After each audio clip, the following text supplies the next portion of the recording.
আমরা green voice থেকে এখানে দাঁড়িয়েছি। আমাদের মূল লক্ষ্য হচ্ছে আজিমপুর কলোনিতে গাছ কাটা শুরু হয়েছে এবং সেই গাছ কেটে বহুতল ভবন করা হবে। কিন্তু আমরা এই লক্ষ্যে দাঁড়িয়েছি যে কেন গাছ কেটে উন্নয়ন করতে হবে? গাছ না কেটে তো উন্নয়ন করা যায়। প্রকৃতির সৌন্দর্য রক্ষা করে তো উন্নয়ন করা যায়। কেন এইভাবে বহুতল ভবন তৈরি করে উন্নয়নটা করতে হবে? এটাই হচ্ছে, এই দাবি নিয়ে আমরা এখানে আসছি।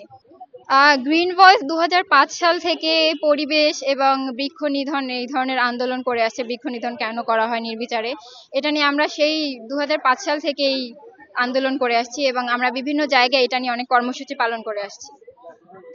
অনেক ক্ষেত্রে দেখা যায় জনসাধারণ হচ্ছে উপযুক্ত প্ল্যাটফর্ম পাচ্ছে না যে কোথায় দাঁড়াবে, কোথায় দাঁড়িয়ে তারা তাদের অধিকারের কথাটা বলবে। এবং দেখা গেছে একজন ব্যক্তি নিজে থেকে উদ্যোগ নিল যে এসে দাঁড়াবে, কিন্তু তার সাথে আর ১০ জন মানুষকে এসে দাঁড়াবে, সেটা তো দাঁড়াবে না।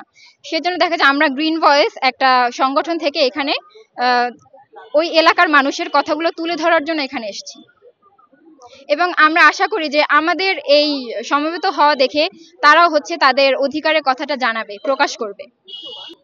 প্রত্যেকটা ঢাকা শহরে যারা থাকে প্রত্যেকটা মানুষই এই বিষয়ে অবগত যে অক্সিজেন লেভেল দিন দিন লো হয়ে যাচ্ছে এবং আমাদের যেই পরিমাণ বৃক্ষ ঢাকা শহরে আছে নেই বললেই চলে, যে পরিমাণ আছে সেটাও ঠিকভাবে রক্ষণাবেক্ষণ হচ্ছে না।